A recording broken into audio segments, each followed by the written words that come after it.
চিনলি না রে মন। কষ্ট হচ্ছে নাকি? একটু জমাচ্ছি বাবাজি, একটু জোরে বলো সুবহানাল্লাহ। এই কমিটি ভাই দাঁড়িয়ে থাকবেন, একটু বসে যান। যারা দাঁড়িয়ে থাকবেন এমন দোয়া করবো সকালবেলা পেশা বন্ধ হয়ে যাবে নাকি, বুঝছেন? বসে যান। ও মনে চিনলি না রে মন, ও মনে বুঝলি না রে মন, আমার নবীর মতো আর কেউ হবে না দান, আমার নবীর মতো আর কেউ হবে না রে। নবী হলেন কাবার কাবা, নবী আমার সব, নবী আমার কাবার কাবা, আমার সব। মদিনাতে যাব নবী, মদিনাতে যাব আমি, যাব মদিনা। ও মন চিনলি না রে মন, ও মন বুঝলি না রে মন, আমার নবীর মতো আর কেউ হবে না রে। জোরে বলেন, আমার নবীর মতো কেউ হবে? কেউ হবে? জি বাবাজি, কেউ হতে পারবে না।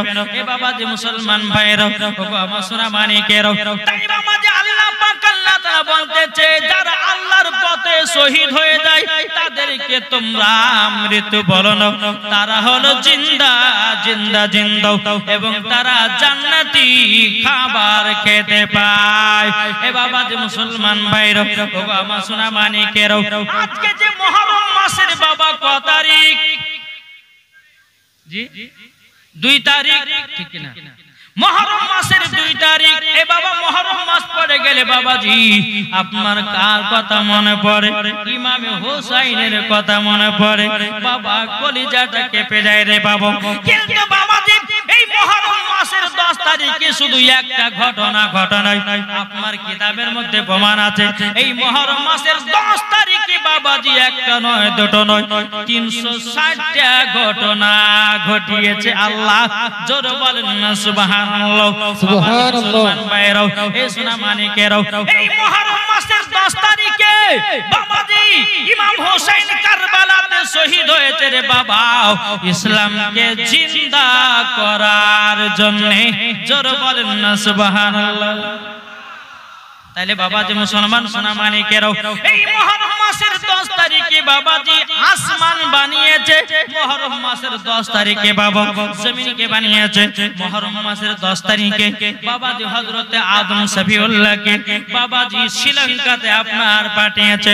হযরতে মা হাওয়া রাদিয়াল্লাহু তাআলা নাকে আরাফাতের ময়দানে পাঠিয়েছে। সেটা ছিল বাবাজি মুহররম মাসের 10 তারিখ, বাবাজি শুক্রবারের দিন। জোরে বলেন না সুবহানাল্লাহ। এ বাবাজি এই মুহররম মাসের 10 তারিখে শুধু এই ঘটনা ঘটবে না রে বাবা, মুহররম মাসের 10 তারিখে বাবাজি কিয়ামত শুরু হবে। বাবা আসমান জমিন সব বাবা ফানা ফানা হবে। এটাও হবে মুহররম মাসের 10 তারিখে। এ বাবাজি মুহররম মাসের 10 তারিখে হযরতে জাকারিয়া আলাইহিস সালাম বাবাজি তিনি আপনার একটা গাছের কাছে সাহায্য নিয়েছিল। এদিকে ইহুদিরা বাবা বুঝে নিয়েছিল বাবা যে গাছটাকে করস দিয়ে বাবা চিরা হয়েছিল। হযরতে জাকারিয়া আলাইহিস সালামকে বাবা করস দিয়ে আপনার চিরে দিয়েছিল। সেটাও ছিল বাবা মুহররম মাসের 10 তারিখ। সেটা হলো শুক্রবারের দিন। জোরে বলেন না সুবহানাল্লাহ। এই বাবাজি হযরতে নূহ আলাইহিস সালাম একটা দোয়া করেছিলেন, বলে আল্লাহ গো তুমি পানিতে সারা দেশকে ডুবাইয়া দাও। হযরত নূহ আলাইহিস সালামের দোয়াতে বাবাজি আপনার সারা দেশ ডুবে গেছিল আর সমস্ত পানি শুকিয়ে গেছিল বাবা। সেটাও ছিল মুহররম মাসের 10 তারিখ। জোরে বলেন। তাহলে এই মুহররম মাসের 10 তারিখে আমরা মনে রাখবো কি রাখবো না? জি রাখতে রাজি আছে না নাই? জি বেরাদর ইসলাম মুআদ্দিস সামানি کرام, এ সোনা মানিকেরাও, চলো বাবাজি এগিয়ে যাই। ইমাম হোসেন রাদিয়াল্লাহু তাআলা আনহু বাবাজি কারবালার মাঠে শহীদ হয়ে গেছে রে বাবা ইসলামকে জিন্দা করার জন্য, কোরআনকে জিন্দা করার জন্য, ইজমাকে জিন্দা করার জন্য, হাদিসকে জিন্দা করার জন্য। বাবা আমরা আজকে মসজিদ পেলাম ইমাম হুসাইনের মহব্বতে, আমরা আজকে মাদ্রাসা পেলাম ইমাম হুসাইনের মহব্বতে, আমরা আজকে কোরআন পেলাম ইমাম হুসাইনের মহব্বতে, আজকে আমরা নামাজ পেলাম ইমাম হুসাইনের মহব্বতে। তাইলে বলুন আমরা ইমাম হুসাইনকে মহব্বত করতে রাজি আছি না নাই? কি গো এটা হাত উঠবে না? এরা বলছে যে হুজুর রাত হয়ে গেছে তাড়াতাড়ি শেষ করুন, করবো নাকি?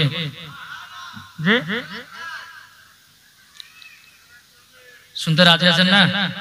এটা হাত তুলে বলেন ইয়া রাসূলুল্লাহ ইয়া হাবিবাল্লাহ। কবি বলতেছে বলবো আমার মনে হচ্ছে যে জিয়ং ছেড়ে বাবা ভিতর মানে জোশ নাই। আমি দেখতে পাচ্ছি যে জালসাটা দিয়েছে জোশ মানে দেখতে পাওয়া যায়, কিন্তু যে ওয়াজ মসজিদ শুনছে তার ভিতরে কোনো জোশ পাওয়া যাচ্ছে জি। এখন জালসা করছে বাবা যে কিন্তু জালসা শুনে মানুষের কোনো উন্নতি হচ্ছে না, হয়েছে জি। বক্তা চেঞ্জ হয় কিন্তু বাবা শ্রোতা চেঞ্জ হয় না। কেন চেঞ্জ হবে রে বাবা?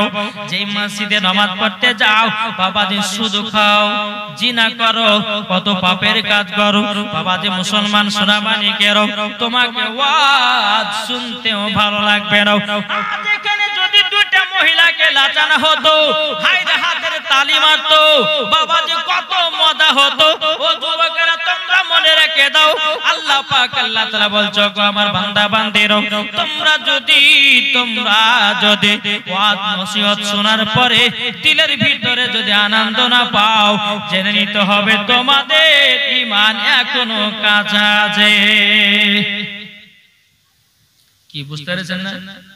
আমরা তো বাবা যুবকেরা ফিরি ফের পাপ দিতে পাগল হয়ে আছি। কি গো ঠিক ঠিক জাল সাথে এমন ভাবে বসেছে, মাথায় টুপি দিয়েছে, আরে বাবা রে মনে হচ্ছে এমন বান্দা আমি এসেছি জীবনে কোন পাপের কাজ করিনি। কি গো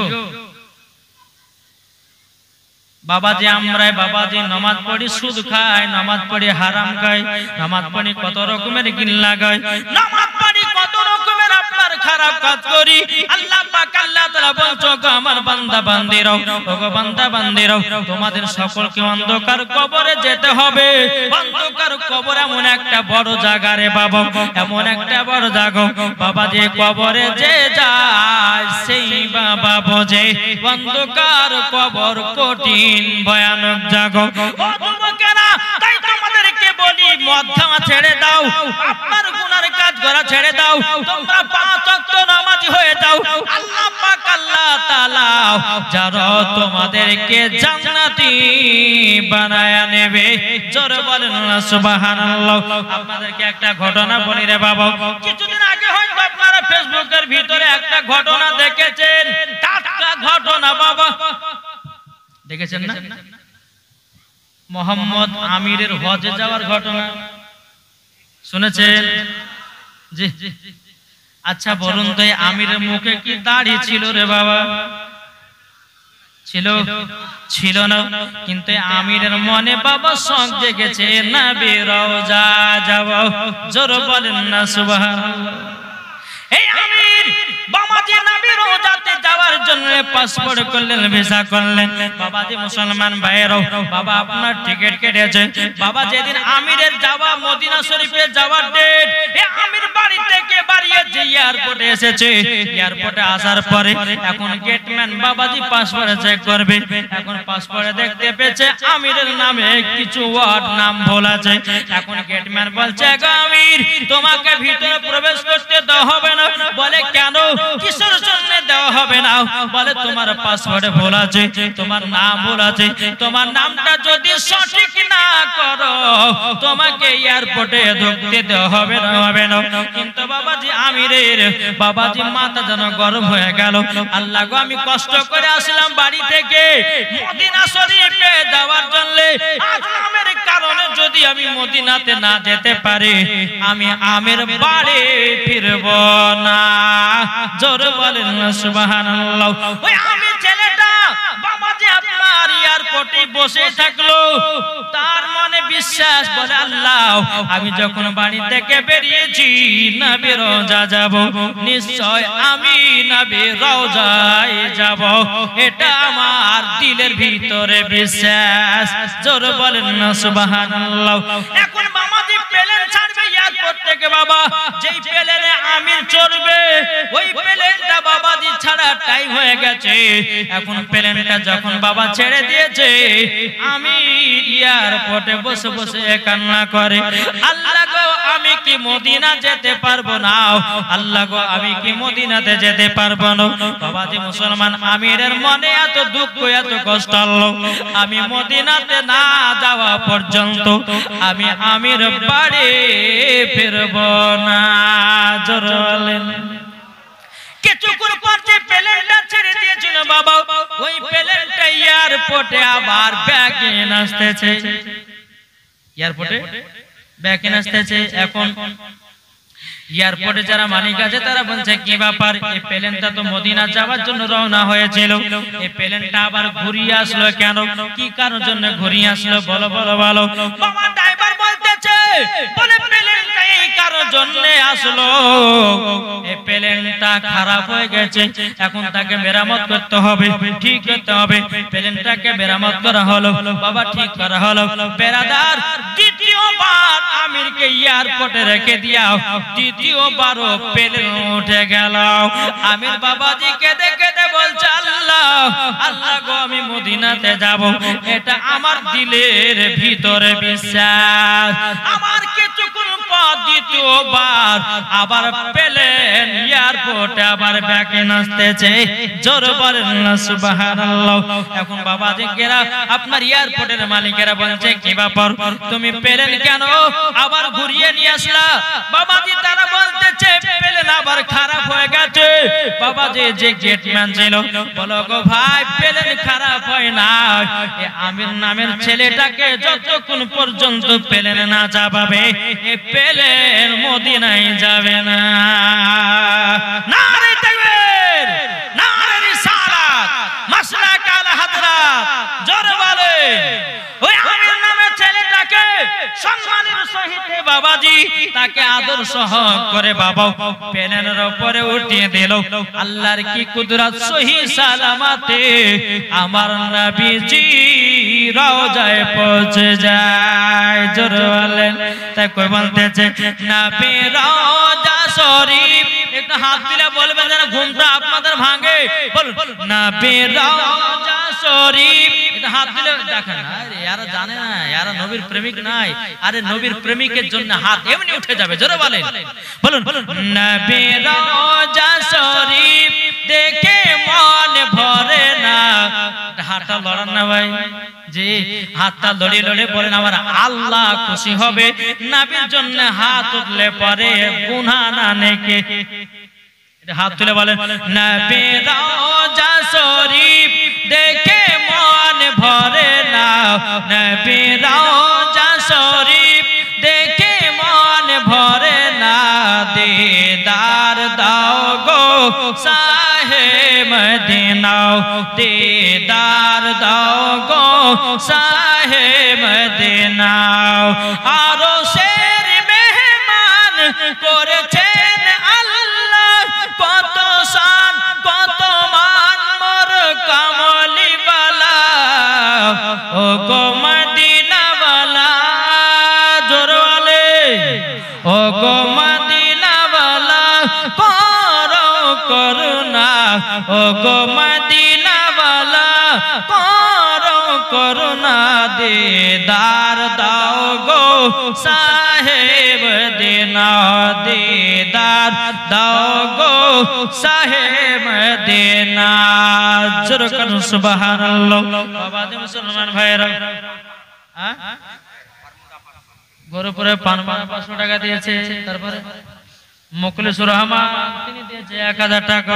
আল্লাহ দানটা কবুল করে নিন। জোরে করুন আল্লাহুম্মা আমিন। বাবা যে মুসলমান ভাইরা, এ বাবা আমিরকে না নেওয়া পর্যন্ত পেলেন গেল না। আমিরের দিলে বিশ্বাস ছিল আমি মদিনাতে যাব। আজ আমাদের যুবক ছেলেদের বাবাজি এখন আপনার কিনা ঈমান কমে গেছে, এখন বাবাজি নামাজও পড়ে না। এখন যারা যুবক ছেলে আছে যারা বিয়ে করেনি বাবাজি, তারা আপনার জুম্মা নামাজ পড়তে যায়, জুম্মাতে দোয়া করে আল্লাহ গো একটা সুন্দরী জানো বউ জানো পায়, বাবা বউ পাওয়ার জন্য নামাজ পড়তে যায়। এখন কিছু যুবক ছেলেদেরকে দেখা যায় রে বাবা, কিছু যুবকেরা 5 ওয়াক্ত নামাজ ধরে বাবাজি সুন্দরী বউ পাওয়ার লেগে, যখন বউ পেয়ে গেল আর নামাজও পড়ে না, মসজিদের গেটের দিকেও যায় না। পরে যুবকেরা রে, কবর তোমার হবে একদিন আসল ঘর, ওই কবরে তোমাকে যেতে হবে। ঠিক কিনা বলেন? কি গো, কবর যেতে হবে না? সবাইকে একদিন মরতে হবে বাবাদের। যে যত বড় এমএলএ হোক, মন্ত্রী হোক, প্রধানমন্ত্রী হোক, বাবা কেউ দুনিয়াতে বাঁচতে আসেনি, সবাইকে একদিন অন্ধকার কবরে যেতে হবে রে বাবা। অন্ধকার কবর কঠিন ভয়ানক জায়গা। আচ্ছা বলুন বাবা, আমাদের কবরের ভয় আছে না নাই? এটা হাত তুলে দেখা না কার কবর ভয় আছে? আচ্ছা কবরে যার ভয় আছে, একটা ভাই 10,000 টাকা হবে নাকি খোদার ঘর মসজিদের জন্য? আছেন? কি নাম? দেখেন রফিকুল আলম তিনি বলছেন আমি কবরে ভয় করি, আমি প্রমাণ দিলাম 10,000 টাকা খোদার ঘরে দান করে। নারে তাকবীর, নারে রিসালাত, মাসলাক আল হাদরাত। নামটা কি বলেন? রফিকুল ইসলাম, রফিকুল আলম 10,000 টাকার দাতা। জোরে বলে জিন্দাবাদ। জি আমি আজকে জীবনী করব না বাবা, আমি একটু 5 মিসালি ওয়াজ করব, শুনতে রাজি আছেন? জি আমি কিন্তু জীবনী বক্তা, জীবনী করলে পরে বাবা যে জীবনীটা শুনবেন, কিন্তু 5 মিসালি ওয়াজ আপনারা শুনতে পারবেন না। আজ আমাদের মা বোনেরা যা ভুল পথে চলছে রে বাবা, এদেরকে কিছু বলতে হবে না? জি যেরকম বাবা যে মহিলাদের 5টা পোশাক পরা হারাম আছে, কটা বললাম? 5টা পোশাক পরা হারাম আছে। আজ এই মহিলারা বাবাজি এত বেহিয়া হয়েছে, এত বাবাজি বেহিয়া হয়েছে, বেরাদ ইসলাম এমন এমন পোশাক পরে বেড়াতেছে, মনে হচ্ছে বাবাজি স্বামীর অভাব পড়ে গেছে, ছেলের অভাব পড়ে গেছে। হ্যাঁ এরকম আছে না নাই? জি আল্লাহ বলছে বান্দি তুমি যদি পর্দার সহিত থাকো তো তোমার কপালে একজন সুন্দরী স্বামী মিলবে, আর তুমি যদি বেহিয়া খাতুন হয়ে চলো তো তোমার কপালে ফ্রি ফায়ার পাপ ছাড়া কিছু জুটবে না। কি গো ঠিক না? হক কথা বলবো। জি শুনতে রাজি তো? হক কথা বললে পরে আমরা আল্লাহ খুশি হয়, আর হক কথা দুনিয়ার জমিনে বললে দুনিয়ার মানুষেরা বেজার হয়। কি ঠিক না? তাহলে বাবা যে মুসলমান, এ সোনা মানিকেরাও, ও বাবা যে মুসলমানও, আমি মায়েদেরকে বলতে চাই ও মা জননী, মহিলাদের 5টা পোশাক পরা হারাম আছে। বলবো না? বলবো? তাহলে আমার আর একটা ভাই 10,000 টাকা লাগবে হবে। আমার রফিকুল আলমের ভাইয়ের মতন আর একটা 10,000 টাকা আছেন নাকি নবীর মহব্বতে? একটা ভাই বলুন যা আমি 10,000 টাকা খোদার ঘর মসজিদে দিলাম। আমি মুসাফির ব্যক্তি, আল্লাহ বলে মুসাফিরের দোয়া কারেন্টের মতো কবুল হয়। জোরে বলেন। একটা ভাই বলুন আমি 10,000 টাকা দেবে, কেউ নাই? ইনশাআল্লাহ হবে। কি গো 10,000 টাকা হবে না? ও ভাইরা 10,000 টাকা হবে না? জি নবীর মহব্বতে আমরা বলি নবীকে মহব্বত করি, নবীকে ভালোবাসি, কিন্তু বাবাজি আমরা নবীকে ভালোবাসতে পারি না। বাবাজি নবীর জন্য জান জীবন দিতে রাজি হয়, কিন্তু বেরাদুল ইসলাম মুআদ্দাস সামানিকরা ওকে যদি বলা যায় নবীর জন্য জীবন দাও, বলে পারবো না, ভয় লাগে। তাহলে এটা মিথ্যা ভালোবাসা না? জি আচ্ছা নবীর মহব্বতে একটা ভাই উঠে বলেন যে হুজুর আমি নবীর মহব্বতে 10,000 টাকা দিলাম, বলেন কে দিবেন? তো হবে না? যা এরা মনে আলে গেছে টাকা দিয়ে, আর বহুত টাকা দানও করেছেন। জি আর কোন ভাই হবে না 10,000 টাকা? আছে? আবার মায়েদেরকে বলতে চাই মা বোনেরা একটু মন দিয়ে শুনবেন, আপনাদের জন্য বলি যে 5টা পোশাক পরা মহিলাদের জন্য হারাম আছে। বলবো আমার 20টা মা আমারে 500 টাকা করে একটু দিবেন। জি হবে না? 20টা মাকে বলবো 500 টাকা করে 20 জন আচ্ছা এদিকে লক্ষ্মী ভান্ডার টাকা পড়ে না, লক্ষ্মী ভান্ডার টাকা পায় না জি, মাসে 1000 টাকা করে, তাহলে 500 টাকা দিলে কোনো অসুবিধা আছে? আমি জানছি আমার মায়েরা খুব দান করেছে, কিন্তু মুসাফিরের হাতে দান করলে পরে আল্লাহ বলছে তাদের দোয়া কবুল করব, দানও কবুল করব। জোরে বলেন জি। তাই 20টা মায়েদেরকে বলতে চাই, যদি আপনাদের দোয়া কবুল করতে চান তো 20টা মা আমার 500 টাকা করে একটু চটাচট দিবে, একটা নাত রাসূল বলবো আর 500 টাকা করে নিব, আর এদিকে একজন ভাইয়ের কাছে 10,000 টাকা নিব বাবাজি, তারপর আমি ওয়াজের দিকে আগাবো। একবার দূর পড়ুন আল্লাহুম্মা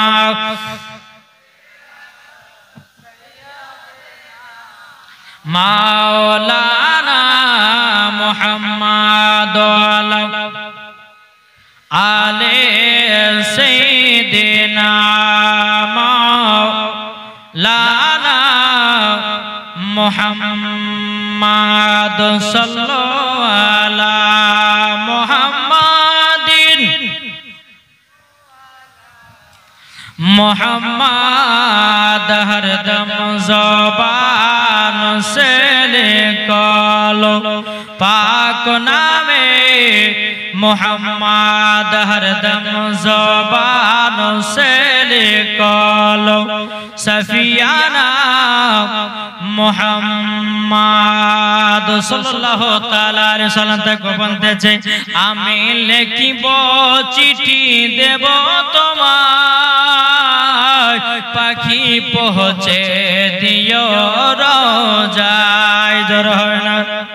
আমি লিখিব চিঠি দেব তোমায় পাখি পৌঁছে দিও রোজায়। আমি লিখিব চিঠি দেব তোমায় পাখি পৌঁছে দিও রোজায়। কবে আসবে মদিনার পয়গাম যাব আমি সোনার মদিনা। কবে আসবে মদিনার পয়গাম যাব সোনার মদিনা। যাব নবীজি রওজায় দেখব সবজে গুম্বাদ। বলেন আমি যাব মদিনার চারিপাশ দেখব সবজে গুম্বাদ। আমি লিখিব চিঠি দেব তোমায় পাখি পৌঁছে দিও রোজায়। জোর বলেন, আরো জোর হবে না? হাজিদের মতো বাঁধব হেরাম, হাজিদের মতো বাঁধব হেরাম যাব সোনার। দাদা দাদির নামে দিয়েছে একজন মহিলা 500 টাকা। নারে তাকবীর, নারে রিসালাত। আল্লাহ গো যা সাথে জেনে দিয়েছে 500 টাকা, আল্লাহ গো তিনার দানটা কবুল করে নিন। জোর করুন আল্লাহুম্মা আমিন। তাকে বলতেছে আরে বাঁধব হাজিদের মতো হেরাম যাব সোনার মদিনায়। মনের দোয়া কবুল কর রব্বানা যাব সোনার মদিনা। আমি লিখিব চিঠি দেব তোমায় পাখি পৌঁছে দিও রোজায়। তৃষ্ণা কাতর আমারি মন তৃষ্ণা মিটাবে কূপ জমজম। জোরে বলেন তৃষ্ণা কাতর আমারি মন তৃষ্ণা মিটাবে কূপ জমজম। নবীর ইশারায় যাব জান্নাত পাখি পৌঁছে দিও রোজায়। আমি যাব মদিনার চারিপাশ দেখব সবজে গুম্বাদ। বাদ আমি লিখিব চিঠি দেব তোমায় পাখি পৌঁছে দিও রোজায় জোরে কানো সুবহানাল্লাহ তাহলে কোনো ভয় হবে না 10,000 টাকা কেউ নাই গো 10,000 টাকা হবে না আমি মায়েদের করবো মা বোনেরাও ও মা জননী আপনাদেরকে বলতে চাই গো মা আপনাদেরকে বলি 20টা মাকে 500 টাকা করে হবে না এই কোন ভাই হবে না সুবহানাল্লাহ মেয়েদের তরফ থেকে 130 টাকা কত 830 টাকা আল্লাহ গো তাদের দানটা কবুল করে নিন জোরে করেন আল্লাহুম্মা আমিন এই বাবা যে মুসলমান যায় এই ভাই একজন ভাইকে বলি কে 20 বস্তা সিমেন্ট দিবেন খোদার ঘর মসজিদের জন্য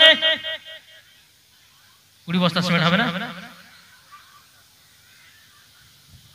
এই কারণের জন্য জালসা করেছিলেন বলছেন যে হুজুর আমাদের মাসিটা নিচু হয়ে গেছে রাস্তা থেকে আচ্ছা বলো মাসিটা মেরামত করলে পরে আপনাদের কবরে জান্নাতি হবে না জাহান্নামী জি তাহলে একজন ভাই বলুন আমি 20 বস্তা সিমেন্ট দেব কেউ নাই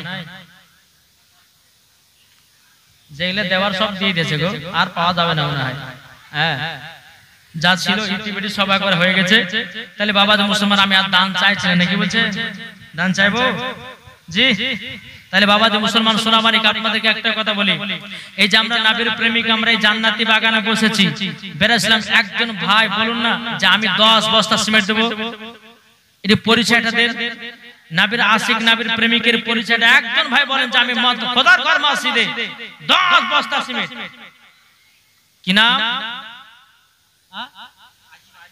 আজিম আজিম দিয়েছে 10 বস্তা সিমেন্ট নারে তাকবীর নারে রিসালাত মোহাম্মদ আজিম শেখ দিয়েছে 10 বস্তা সিমেন্টের দাতা জোরে কোন জিন্দাবাদ আচ্ছা আজিম ভাই আল্লাহ স্বামী স্ত্রীর মধ্যে ভালোবাসা মোহাব্বত বাড়িয়ে দেয় জোরে বলেন আল্লাহ হবে আর একটা ভাই হবেন 10 বস্তা সিমেন্ট দেখতে পাচ্ছি দেওয়ার মতো অনেক আছে কি নাম মান্নান আব্দুল মান্নান রানীপুর থেকে 10 বস্তা সিমেন্ট নারে তাকবীর নারে রিসালাত আব্দুল মান্নান তিনি 10 বস্তা সিমেন্ট দিয়েছে আল্লাহ তিনার দানকে কবুল করুন জোরে বলেন আল্লাহ আমিন আর কোন ভাই 10 বস্তা হবে না কোন ভাই নাই 10 বস্তা সিমেন্ট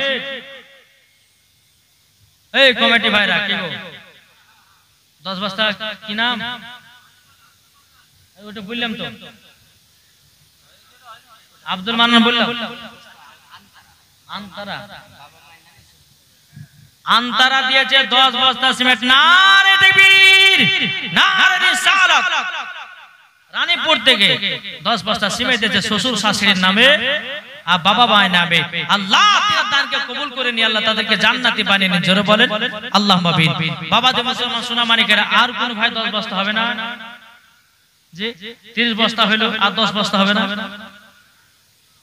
কেউ আছে আলহামদুলিল্লাহ এই বছরে মনে হয় আপনারা মাসিক শুরু করতে পারবেন আলহামদুলিল্লাহ তার কোন ভাই হবে না 10 বস্তা সিমেন্ট ও মা খালা আপনাদের মধ্যে কোন মা হবে না 5 বস্তা সিমেন্ট জি আজ আপনাদেরকে অনেকগুলো গজাল শোনাবো মাশাআল্লাহ একটু দাম দিতে হবে যেহেতু খোদার ঘর মসজিদের উন্নতি গল্পে জালসা জি আর একজন ভাই বলেন যে আমি 10 বস্তা সিমেন্ট কোন ভাই নাই যোগ্য মায়ের যোগ্য সন্তান নাই এমন কোন বেটা আছে যে মায়ের জন্য 10 বস্তা সিমেন্ট দিতে পারে কেউ নাই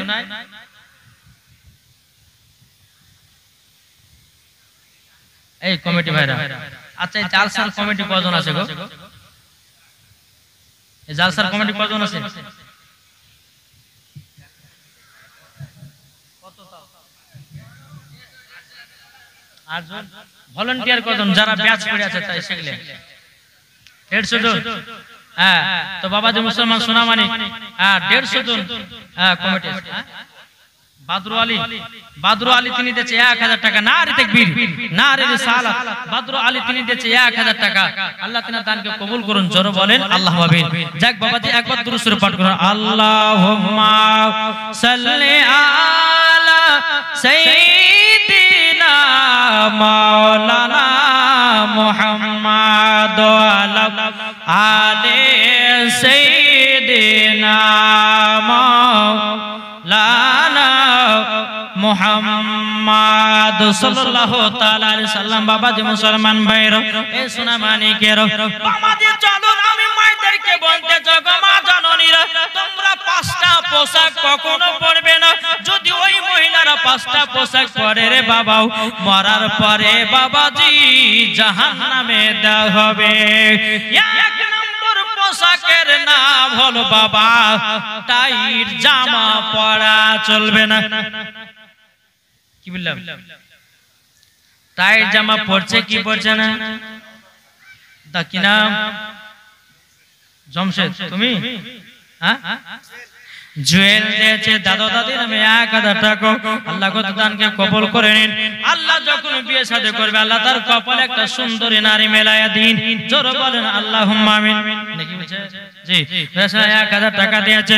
ও মা খালা, তাহলে এক নম্বর পোশাক হলো টাইট জামা পরা চলবে না। এখনকার মা বোনেরাও এমন টাইট জামা পরতেছে রে বাবা, ইয়ং ছেলেদের মাথা নষ্ট করতে আছে।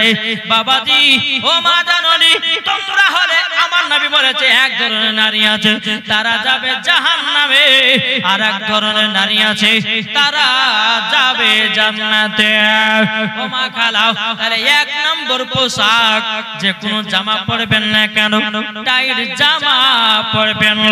এই টাইট জামা পরা চলবে না। যেই মহিলারা টাইট জামা ফিটিং জামা পরবে, ওই মহিলা যদি মারা যায়, বাবাজি মরার পরে তাকে জাহান্নামে দেওয়া হবে, জাহান্নামের লকড়ি করে পোড়ানো হবে। দ্বিতীয় নম্বর পোশাক হলো বাবাজি, বলবো নাকি? আপনারা বাঁচা যাবেন নাকি? দ্বিতীয় নম্বর পোশাক হলো বাবা শর্ট জামা। শর্ট জামা মানে বোঝেন তো? জি, শর্ট জামা মানে বাবাজি হাঁটু পর্যন্ত প্যান্ট পড়েছে, বাবাজি লাম ফাঁকে নুন ফাঁকে, বাবাজি নুনের পেটেতে এক নোতা, আর ছেলেরা আমার দিকে ঘুরে ঘুরে বারবার তাকায়। এ মহিলা আছে না নাই? ও মায়েরা, তোমাদেরকে বলতে চাই শর্ট জামা কখনো পরিও না। এখনকার মহিলারা এমন শর্ট জামা পরতেছে রে বাবা, মনে হচ্ছে বাবাজি কোন মার্কেটে ছিড় ধুড়া পায় নাই, তারই জন্য শর্ট জামা পরতেছে। ও মা কালা, যেই মহিলা শর্ট জামা পরবে, যে মহিলা শর্ট জামা পরবে, মরার পরে তাকে জান্নাতে দেওয়া হবে না, জাহান্নামে লকড়ি করে আল্লাহর ফারিস্তারা ওই মহিলাকে ধরবে, চুলখানা ধরবে, ধরার পর বাবা আপনার জাহান্নামের দিকে চালায়া ফেলিয়ে দেবে। ও গো মা জননী, আমার মা ফাতেমার মতো নারী হো গো মা, যেই মা ফাতেমা রাদিয়াল্লাহু তাআলা আনহার মতো হন, যেই মা ফাতেমার চুল কোন পুরুষে দেখতে পায় না। জোরে বলেন সুবহানাল্লাহ। আজকালকার মহিলারা বাবাজি রাস্তা দিয়ে চলতেছে, বাবা মাথায় শ্যাম্পু করেছে রে বাবা, মাথায় শ্যাম্পু করার পর বাবা এদিকে একটা ঝুঁকি এদিকে একটা ঝুঁকি, বলছে কে তাকাবে তাকা। এখন তোদের সরকার এভাবে, তোর ভাই আছে কেরালায়, অসুবিধা কিছু নাই, যত পারবি তাকা, তোদের সরকার এভাবে। এই আমার কথা বুঝতে পারছেন? জি জি, তাহলে 2 নম্বর পোশাক হলো তো। 3 নম্বর পোশাক হলো পাতলা পোশাক। যেই মহিলারা পাতলা পোশাক পরবে, ওই মহিলারা বাবাজি মরার পরে বাবাজি জান্নাত হবে না। পাতলা বলতে বাবাজি এটাকে বোঝায় ভিতরে যেটা থাকবে, বাবাজি বাহির থেকে বোঝা যায়, ওটাই হলো পাতলা পোশাক। ওই পোশাক মহিলাদের জন্য পরা একবার গলগলা হারাম। যেই মহিলা পাতলা পোশাক পরবে, বাবাজি তাকে জাহান্নামের লকড়ি করে পোড়ানো হবে। তাহলে কটা হলো? 1 নম্বর কি বললাম? 1 নম্বর কি বলেছি? 1 নম্বর টাইট জামা, 2 নম্বর শর্ট জামা, 3 নম্বর পাতলা জামা। বাবাজি মুসলমান ভাইরাও, 4 নম্বর মহিলারা তোমরা মনে করে শুনে রেখে দাও, 4 নম্বর হলো জাল জামা। আছে না নাই? জাল জামা। বাবাজি এখনকার মেয়েরা বলছে আব্বা আমাকে পাখি জামা কিনে দাও, আব্বা গো কিরণ মালা জামা কিনে দাও, কত কত বাবা জামার নাম বাড়িয়েছে, এখন পাকি জামা কিরণ জামা মালা বাবা পড়তেছে। বাবাজি এই জায়গাতে বাবাজি আপনার কিনা জাল দিয়ে দিয়েছে, আর বাবা মহিলাটা জাল আলা জামা পড়েছে। যুবকদেরকে দেখাবার জন্য দেখো আমার বডি কত, বিয়ে করলে পরে মজা পাবা, এইরকম মহিলা আছে না নাই? ও মা কালা, মহিলাদের মাথা পর্যন্ত থেকে নিয়ে পা পর্যন্ত ঢাকা হলো ফরজ। কোন মায়ের যদি আপনার এই বডি দেখা যায় ওইটাও বাবা হারাম। যে মহিলার বাবা যে পেট দেখা যাবে ওটাও বাবা যে হারাম। কোন মহিলা যদি পেট দেখা যায় ওটাও হলো হারাম। কোন মহিলা যদি আপনার শরীরের অঙ্গ প্রত্যঙ্গ দেখা যায় সম্পূর্ণ দেখানোটা হারাম। বাবাজি যেই মহিলারা পর্দা করে না মরার পরে জান্নাত তো দূরের কথা, জান্নাতের গেট পর্যন্ত তারা কখনো যেতে পারবে না। এ বাবাজি মুসলমান, আল্লাহর কোরআন বলছে ওয়াকুল জাল হক ওয়া জাহাকাল বাতিল ইন্নাল বাতিলা কানা জাহুকা। বাবাজি সত্য এসেছে, মিথ্যা ধ্বংস হয়ে গেছে। ও মা কালা, মা ফাতেমার মতো নারী হোক মা, যেই মা ফাতেমা স্বামীর সেবা করেছে, যেই মা ফাতেমা পর্দা করেছে, যেই মা ফাতেমা স্বামীর ঘর সংসার করেছে, ওই মা ফাতেমার মতো যদি নারী হতে পারো ও গো মা জননী, মরার পরে জান্নাতি হওয়া যাবে। জোরে বলেন। সাইদুর রানে পড়তে গেছে 1000 টাকা। নারায়ে তাকবীর, নারায়ে রিসালাত। আল্লাহ গো সাইদুর আমার তিনি দিয়েছে 1000 টাকা। আল্লাহ তিনি দানটা কবুল করে নিন। জোরে করুন আল্লাহুম্মা আমিন। বাবাজি তাহলে কটা পোশাক হলো? 4টা মনে আছে তো? ও মা কালা, ভুলবেন না কোনদিন মা জননীরা। 5 নম্বর পোশাক হলো বাবা ছেলেদের পোশাক পরাও, মহিলাদের জন্য গলগলা হারাম আছে। এখনকার মহিলারা বাবা বেটা ছেলের পোশাক পরছে কি পরছে না? কি গো পরছে না? বাবাজি টাইট ফিটিং আপনার জিন্সের প্যান্ট বানতেছে, আর ছেলেদের বাবাজি ড্রেসের জামা গায়ে দিয়েছে, মাথায় একটা ক্যাপ টুপি দিয়েছে, পেছন থেকে বোঝা যায় না বেটা ছেলে না বেটে ছেলে। ঠিক না? ও মা জননী, তোমার পুরুষ সবাই এতটা শখ হয়েছে কেন বেটা ছেলের পোশাক পরবে? তোমাদের কি পোশাক নাই? বাবা যেটা গ্রামের ভিতর থাকে না, বাবা যেটা শহরের ভিতরে বাবা দেখা যায়, বাবাজি টাইট টাইট বাবাজি আপনার জিনিসের প্যান্ট পরে। আমি তাদেরকে বলতে চাই ও মা জননী, এইরকম ধরনের পোশাক কেউ পরবেন না। যদি পরেন মরার পরে জাহান্নামে যেতে হবে। আর 6 নম্বর আমি মায়েদেরকে বলতে চাই, একটা নাইটি আছে না নাই? নাইটি জি আচ্ছা, নাইটি 2 কোয়ালিটি নাইটি আছে। এক ধরনের নাইটি হচ্ছে গোল আপনার হাতাওয়ালা, আর এক ধরনের নাইটি আছে হাফ কাটা। জি ফাড়া নাইটি। জি ওই নাইটি যেটা ফাড়া নাইটি হাফ হাতা, ওই নাইটিটা পরা চলবে না, বুঝেছে? যেই মহিলারা ওই নাইটি পরবে বাবাজি মুসলমান ভাইরাও সোনা মানিকেরাও, ওই মহিলাকেও জাহান্নামে দেওয়া হবে। ও মা খালা শুনে যান, রাতের বেলা মা জননী আমার কথা শুনতে হয়তো আপনাদের খারাপ লাগতে পারে, কিন্তু মা গো মা এই কথাগুলো যদি মেনে চলতে পারেন ও মা জননী, মরার পরে জান্নাতি হওয়া যাবে। তাইলে বোঝা গেল বাবা 6 নম্বর পোশাকের নাম নাইটিটা হলো কোন নাইটি? পুরা হাত আছে ওই নাইটিটা পরবেন, যেটা ফাড়া নাইটি হাফাতা ওই নাইটিটা পরা চলবে না। ও বাবাজি আপনাদেরকে বলি কিনেও দিবেন না, বুঝতে পেরেছেন? এগুলো আমাদের দরকার আছে না নাই গো? জি দরকার আছে না নাই? এই সব আপনার কিনা এই সমাজগুলো আপনার নষ্ট হতেছে। এখনকার বাবাজি কিছু কিছু মহিলাদেরকে আমি বলে যাই, কিছু কিছু মহিলা আছে বোরখাওয়ালি, আছে না নাই? হ্যাঁ হক কথা বলবো, কিছু কিছু মহিলা বোরখাওয়ালি আছে, বাবাজি বোরখার ভিতরে গুনহার কাজ করতেছে গো, আছে না নাই? বোরখার ভিতরে গুনহার কাজ করতেছে। জি ভাবছেন যে বোরখা পরলে পরে সুন্দরী মেয়ে, তা নয়।